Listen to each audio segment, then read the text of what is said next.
Hello everyone. In the previous video, we discussed about how to configure external interrupt in Holtek microcontrollers.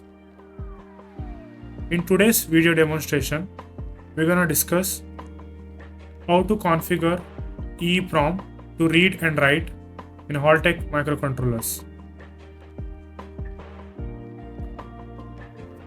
In this video demo, we'll be using ST66F31A5 microcontroller.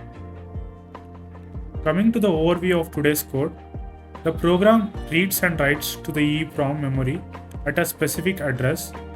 The EEPROM is used to store small amounts of non-volatile data.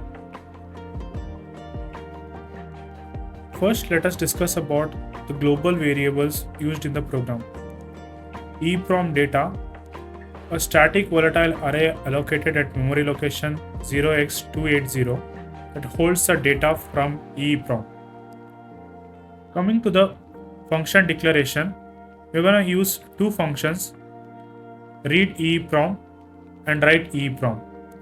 Read EEPROM reads a byte from the EEPROM at the specified address.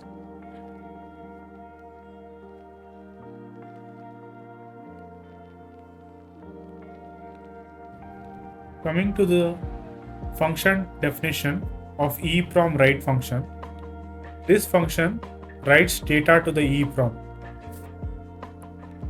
Saving registers, it saves the current state of EMI register into buffer.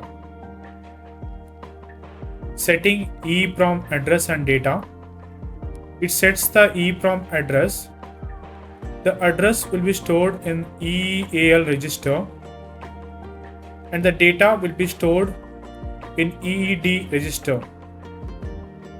Configuring EEPROM control, it sets up a series of control registers like MP1L and MP1H to initiate the EEPROM write process. It clears and sets specific bits in the IAR1 register to enable and start the EEPROM write operation. Waiting for write completion, the function waits until the EEPROM write is complete by polling the bit in IAR1. Restoring register, after the write is complete, it restores the original value of EMI. Coming to the EEPROM read function, this function reads from the EEPROM. Configuring EEPROM control, similar to the write function, it sets up the control register to initiate the read operation. Waiting for read completion, the function waits for the read to complete by checking the bit in IAR1. Restoring register, it restores the original value of EMI after the read operation.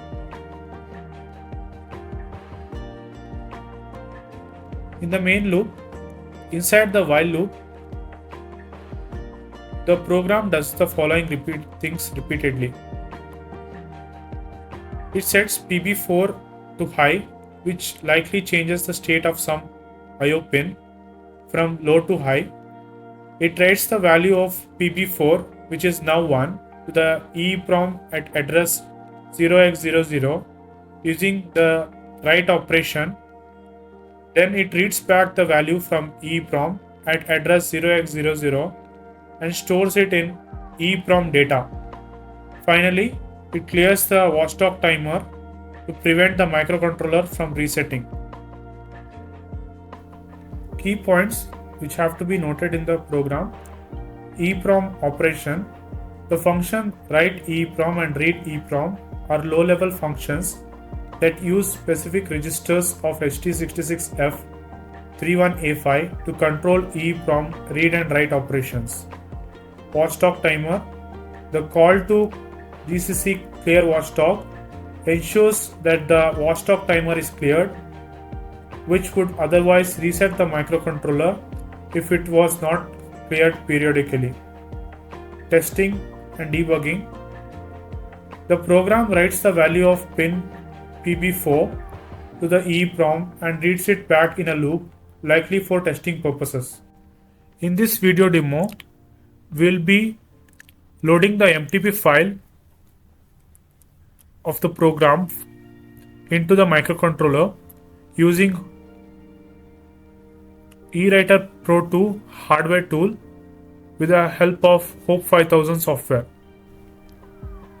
The e-WriterPro is a compact and easy to use device for programming all Holtek MCU series. It supports both online and offline modes. In offline mode, simply download programming data via Hope 5000 on a PC and the writer can operate without a PC. In online mode, connect the writer to your PC via USB and use Hope 5000 to program. Various programming sockets like e-sockets are available for different MCU package types. Open the MTP file, load EEPROM read.mtp.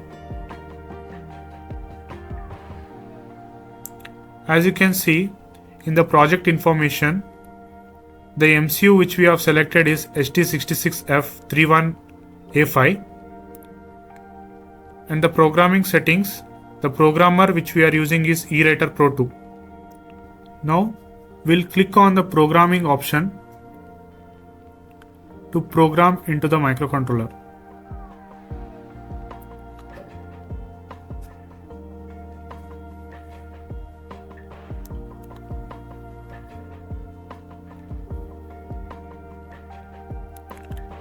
As you can see, the program has been successfully dumped into the microcontroller.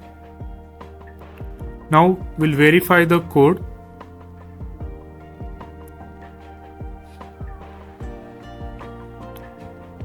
It is also successful. Click on blank check and lock the chip.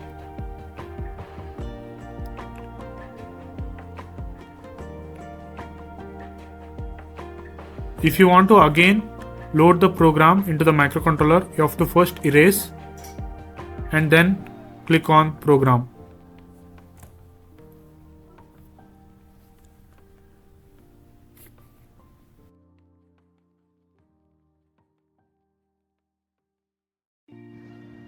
For the practical demo, we are providing an external 5V power supply to the MCU. The goal is to check whether the value of PB4, which is set to 1, is returned to the EEPROM and can be read back after power is turned off. First, we'll supply 5V externally to the MCU to ensure it is powered during the demo.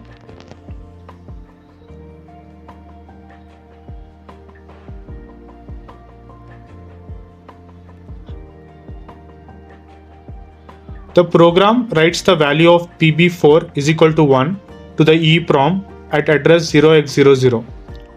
If the LED stays on even after turning off the power supply and restarting,